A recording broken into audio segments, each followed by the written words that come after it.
Hala ka diha, nagkagulo na sa Cebu. Sino may salarin dito? Ha?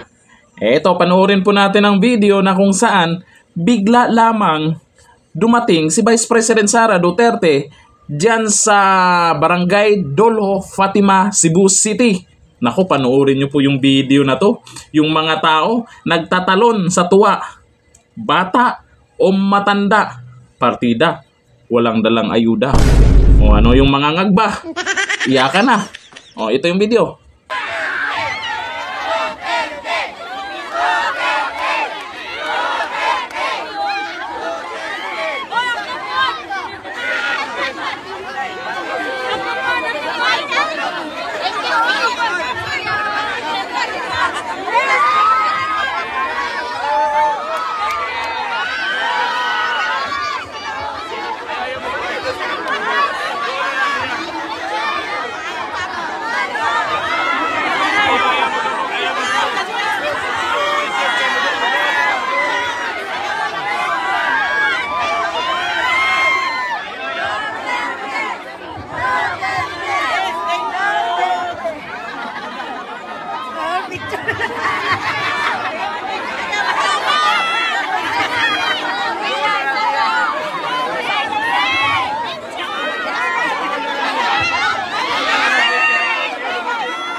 Salamat po sa inyong mga padayon.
Oh, nakita nyo na.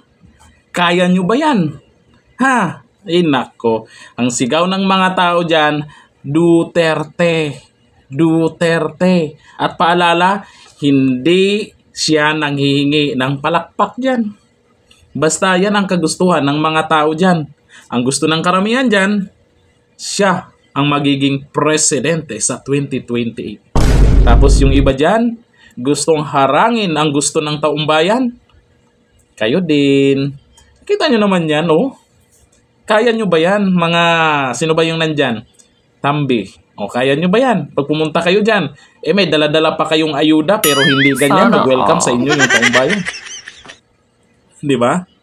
Hanggang ngayon, sa mga oras na to, naabutan na sila ng gabi, ayan pa rin, nandyan pa po si VP Sara Duterte sa Cebu, na kung saan sobrang natuwa, pati yung mga bata nagsisigaw, nagtatalon, at kahit sino, yung mga residente po dyan sa lugar na yan, pagdating ng gabi, ngayon mismo, ay nakapila sila sa gilid ng kalsada. Nag-volunteer sila na bantayan ang seguridad ni Vice President Sara Duterte. The best, di ba? Oh, ano na? Di ba? Ang Pilipinas, Team Duterte pa rin. Straight Duterte na. Straight Team Suka na. Huwag naman sanang dayain pa. Alam natin, sure na.